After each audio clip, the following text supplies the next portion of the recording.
Good afternoon.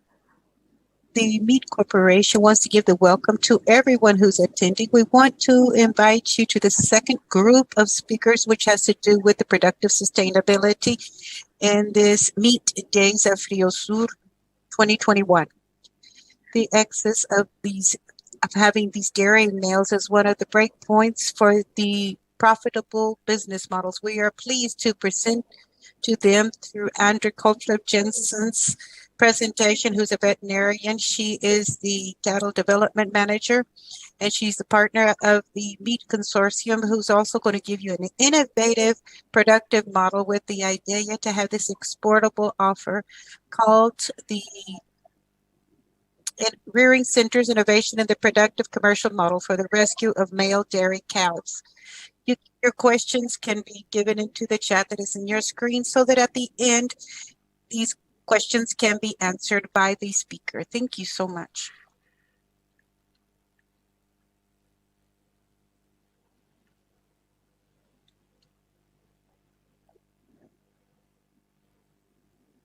Good afternoon. As Veronica has said, I'm going to talk about a innovative business model that we are implementing.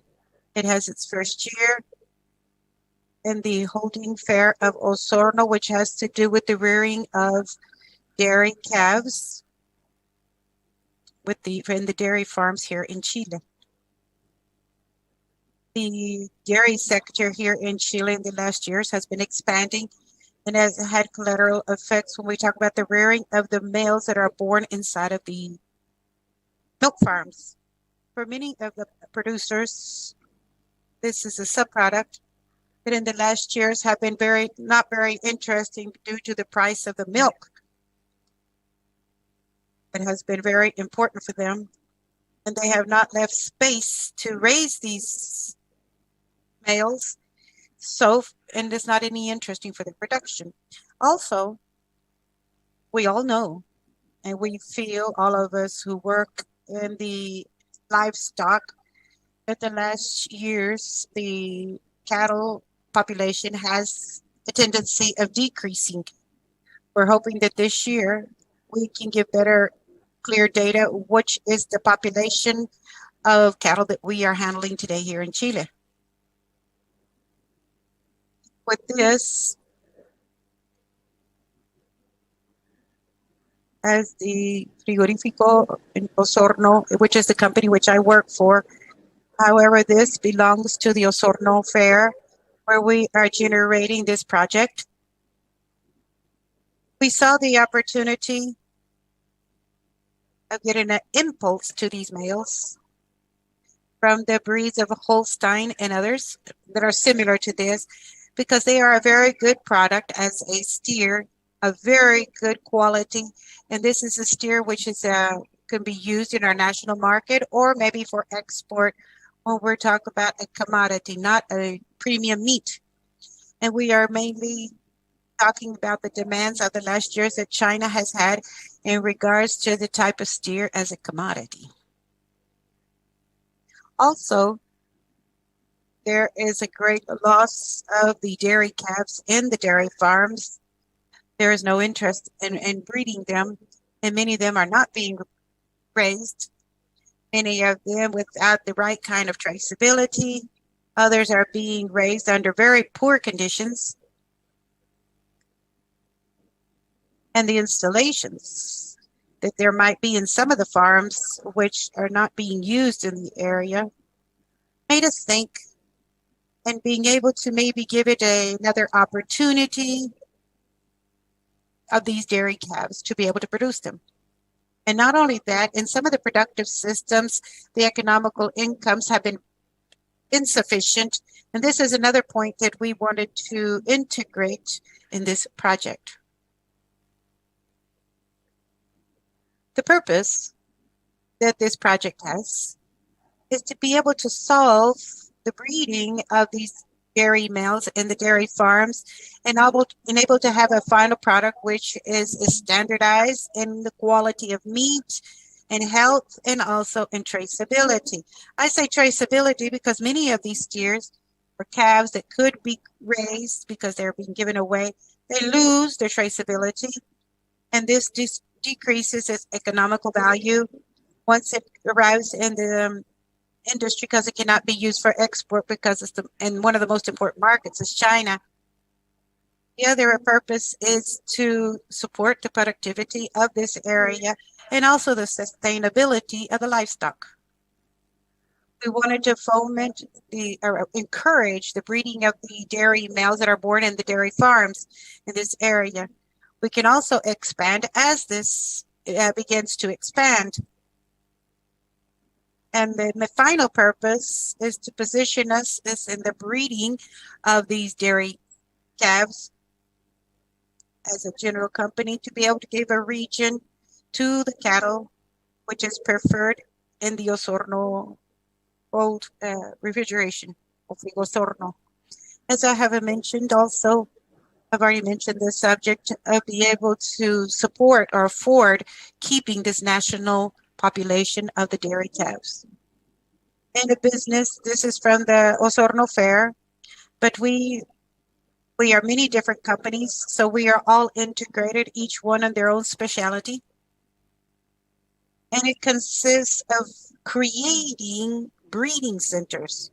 How do we want to do this? We want to hire these breeding services for the calves from farmers or people who have lands or installations. We are talking about Los Ríos and Los Lagos because it is closer and because of the livestock amount that they have in this area.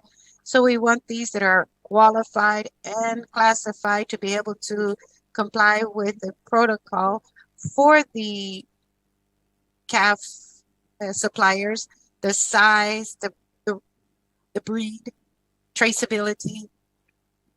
Also, it has to be healthy from the different diseases in the dairy farms. And these calves, we give them to the producers who have the right kind of installations so that they can lend us the service in this stage of breeding. Also, with the producer, we will give him, we have already given him, the input of feed, everything that has to do with the feed for the raising of these calves that we are complementing, and also the medicine that they need to be able to raise these calves. The medicine is a general kit of the specific handling, and the breeding system is something that we have pre-established because we want to have a standardized product and all the same homogeneous product at the end product. So we are carrying out the very same protocol in all of the breeding farms, and we instruct the producer, and we are with him and we guide him throughout his production. We have developed the protocols, the instructions, and all of the guidelines. And the property is also belong to the Osorno Fair. They go kind of like a hotel where they are being raised, if we want to take it in more everyday language. The producer or the person who's going to raise this animal has to contribute with the building. We have to do some kind of proper housing for these individuals according in a mutual agreement. They have to have drinking water, hot water for the diet substitute by diluting or for preparing the milk substitute, enough hay for their beds, and also the hand labor for the different kind of handlings that we have to do. They have to be previously indicated along with the protocols and an agreement between both parts, like which are the deshorning, the vaccination treatments, all of these different things we are indicating, and we instruct them and we supervise them. But they have to execute it with their hand labor is the breeder. As a company, we put the calves, as I already mentioned, that we give them an instruction guideline. We also give them the milk substitute, the hay. for food, also the concentrated feed and the medicines. Also, we accompany them and we give them advisement and following up throughout the whole stage of breeding or raising of these animals. This time will last about 6 months. Right now, we're at a project which are 45 days of lactation, and the rest of the days we only do it with concentration, hay, and oats. It depends on the time of the year and also depends on the climate conditions. As you can see on the bottom picture, we can do it outside. This is spring and summer, and 100% under roof during this fall season. We began with this in July of 2020. We've had 1 year now in this project, and we have raised 850 calves during the first year. Our goal for spring 2021 is to come up to 3,000 calves. We already have 2,000 calves which have been committed, assured. So we are still looking the other 1,000 ones that we need. And if we can find it for 4,000 or 5,000, we are interested in carrying it out too. The calf during its breeding stage or raising stage should have at least 200 kilos, and then it goes on our land where we have a different system of protocol of raising them, where also we have another financial system, something very similar to the raising or some traditional that they have been used for so many years in the south of Chile. As a conclusion of our project of this first year, this project, we see it as an additional economical source, income for some family, medium-sized producers, big-sized producers, family farms, anybody who has the surface, has the roof, has the right kind of hand labor. It could be children or it could be employers, and they have available space and they are willing to do it. Then they are the ones who can be our breeders or the ones who raise these calves. The pilot that we have used has proven that it is possible to have this raising system or breeding system, which can be a solution for the thousands of dairy calves or male cows that have not coming to the end after they just have a couple of months of life, to not say it another way. If this should come at the 2 years, 20 to 24 months, where they can arrive at the industry, they would go to Frigosorno throughout the whole stage of work. A lot of people have worked. It could be in the time at the field or the later stages in the industry, where we are also doing it because we are interested that the industry would have this raw material and can be moved and be able to export this food when it's a very good thing for our country if we can carry it out. That was my presentation. In very brief and in general terms, we invite you to be part of this initiative. If somebody wants to get in contact with us, it can be through the fair or directly in my email. Thank you very much.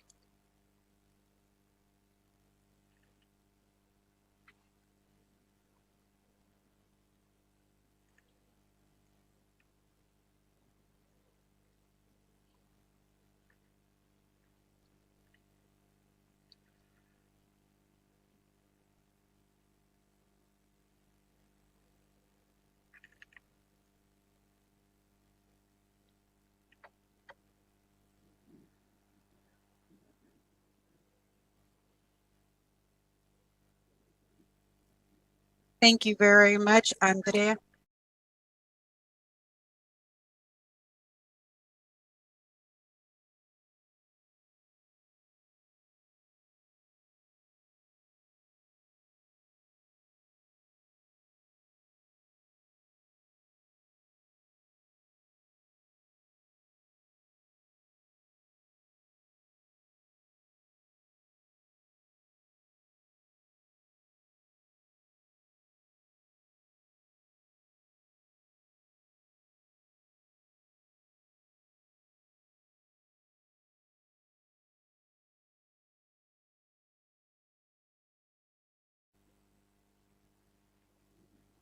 Thank you so much, Andrea, for your complete presentation.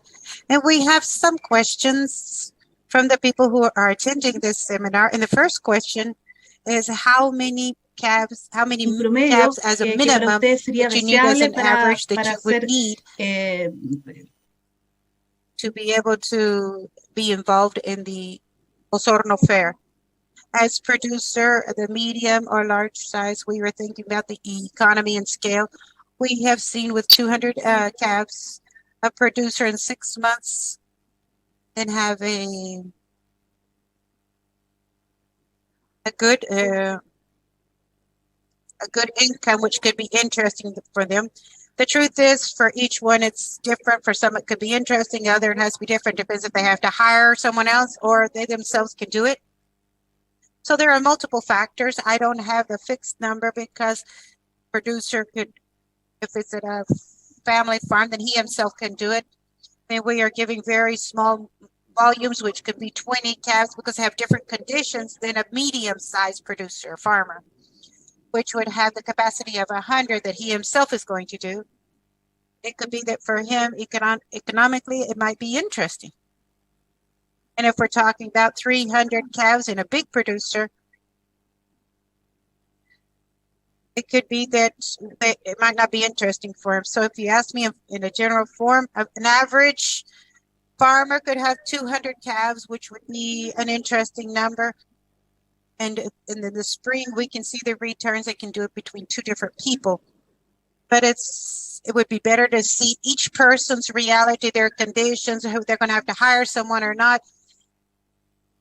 With this machine, is it manual? So we have to evaluate each farm separately.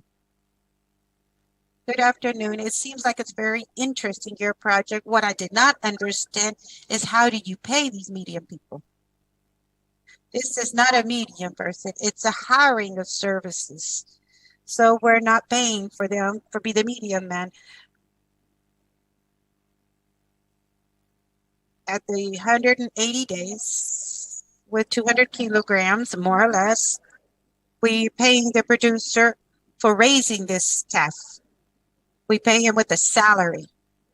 We have certain conditions at this salary. We can do it with anticipation with a certain percentage if he needs money sooner.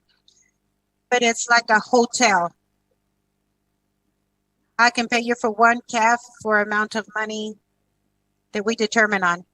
Then we have some different models. If family farm, it's a lot different than if you do it with a more traditional farmer who has another system of production. So we have made a differentiation between the personal status of each farmer. It's not a mediator. We pay the money with a document, and when he finishes his service. Thank you so much. This is similar to what they do in Europe too, which has been a very good solution for the dairy calves. Here is another question. What is the geographical limits to be a member of this program of the Osorno Fair? Right now, we are focused on the Los Lagos region in the Los Rios River. If like he's in San Jose de Mariquina, then we will take it. But if it's 20 calves in San Jose de Mariquina, logistically for us, it makes it more complicated. But that is why I would like to see what is the reality of each farmer, the size, his condition. And this is very sociable and sustainable. So it's not something that would be under rigid framework. That is why we are also including the AFC and trying to find a model which can be accommodated to them, which have a different reality, who can raise 200 of them in a big barn. That is why I asked him in an email, and thus we can evaluate each person's situation. Remember, everyone, that the presentations will be in the Frio Sur virtual platform, so you can go back and review it of Dr. Köpfer. and also her information for anything that you would like to have. We hope that there are some producers who want to be part of this, which is very innovative and which would allow us also to have a way to save these dairy calves, something that we have in common with the dairy sector. Thank you so much and your generosity of showing this information that you have as a company, and we want to invite the farmers to be part of this. And we're going to make a brief break to finish with to have the presentation of Emilio Martinez from the University Austral of Chile. So please don't go away. Just wait for us for a few minutes. Thank you very much.